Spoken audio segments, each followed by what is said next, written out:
Breaking news. Oh my God, ভাইরে ভাই, সবাই কেমন আছেন? আসসালামু আলাইকুম প্রিয় সাকিবিয়ান ভাইয়েরা বোনেরা, আশা করি সবাই ভালো আছেন। মেগাস্টার শাকিব খানের সাথে পূর্ণিমা একটি অনুষ্ঠান গেল, খুব বড় অনুষ্ঠান। সেই অনুষ্ঠানে শাকিব খানরে প্রশ্ন করছে পূর্ণিমা। কী প্রশ্ন করছে? যে অপু বিশ্বাস, শাবনূর, মৌসুমী, পূর্ণিমা অনেকের সাথে কাজ করেছো, কার সাথে কাজ করে ভালো লেগেছে? জবাবে শাকিব খান কি বলছে জানেন? যে পূর্ণিমা। খুব হাসির একটা কথা। আসলেই ভিডিওটা পুরো দেখাবো আপনাদের।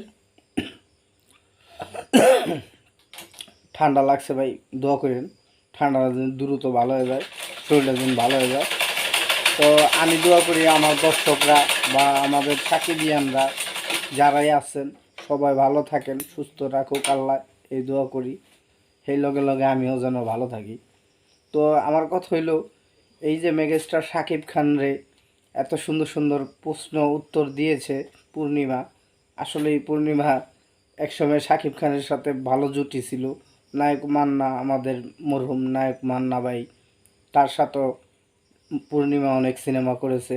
শাবনূরের সাথে শাকিব খান এক চাইটা অনেক কয়টা সিনেমা করেছে। তারপরে অপু বিশ্বাস হলো 2008 সালে কোটি টাকার কাবিন সিনেমা দিয়া শাকিব খানের সাথে যাত্রা। তো শাকিব খান গুলশানের 10-এ তার যে বাসা, সেখানে এক মেয়ের সাথে প্রেম ছিল। তারে খুব ভালো লাইক করতো, বললো নিজেই। ছেঁকা খাইয়া ভাই বেকা হয়ে গেছে গা। লাস্টে অপু বিশ্বাসরে বিয়া করলো, আবার বুবলি ফাঁদে ফালাইয়া বিয়া বইছে নাকি। যাই হোক, এই দুইটা তার পার্সোনাল ব্যাপার। তো যাই হোক, আমাদের শাকিব খান আসলেই, তার জীবনে দুঃখ আছে। যার জীবনে সুখ আছে তার জীবনে দুঃখ আছে, বুঝতে পারছেন? এটাই তো, দেখতে থাকেন ভিডিওটা। সেখানে যারা আছে পূর্ণিমা, পপি, মৌসুমী, সাহারা, অপু বিশ্বাস, বুবলি, সবার নাম থেকে যদি বলতে হয় শুনলেন? সবচাইতে কাজ শুনতেছেন? করতে স্বাচ্ছন্দ্য বোধ করো বা ওই নায়িকাকে ভালো লাগে বা ভালো লেগেছে, সেটা সেটা কে? দেখতেই পাচ্ছেন, সেটা পূর্ণিমা।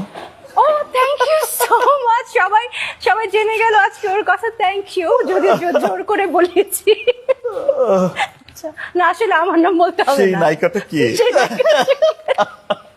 টেকনিক্যালি সেই নায়িকাটা কে? আচ্ছা, এটা বাদ দিলাম। অরিজিনালি বলো, সবচেয়ে পছন্দের নায়িকাটাকে। অরিজিনালি পূর্ণিমা।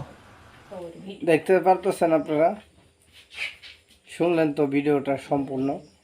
মেগাস্টার শাকিব খানের জীবনে অনেক কিছু কষ্ট, হাহাকার আছে, বুঝছেন? ভালো থাকেন, সুস্থ থাকেন।